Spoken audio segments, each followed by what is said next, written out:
Good day everyone. I am Stuart Metral Media and its students of Luan National High School. But first, what is multimedia? It's a form of communication that combines different content forms such as text, audio, image. What is multimedia? Animation or video in a single interactive presentation. You contrast through traditional mass media which features little to no interaction from users such as printed material or audio.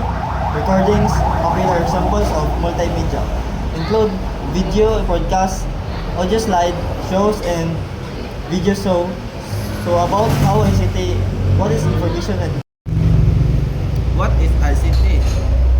ICT means technologies is a broader term for information technology which refers to all communication technologies including the internet, wireless networks, cell phones, computers, software, video, conferencing, social working, and other media. Application and services enabling users to access, retrieve, store, transmit, and manipulate information.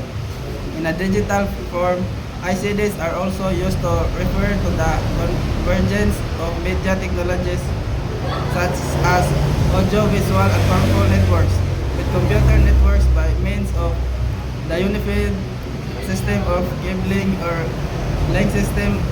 What are their benefits to the 21st? What benefits of ICT? First, it improves problem combining visual video and animations with text, stimulates the brain, the retention and attention of students improves in these conditions. Students can recognize and solve difficulties more quickly in a multimedia learning environment than a scenario where teaching is fully visible through textbooks. It also gives a better understanding. It increase the positive emotion. According to psychologist Barbara prediction cause people to receive more positive possibilities in their lives. The use of mood media during instruction has an effect on the during the learning process. The positive attitude, they learn better.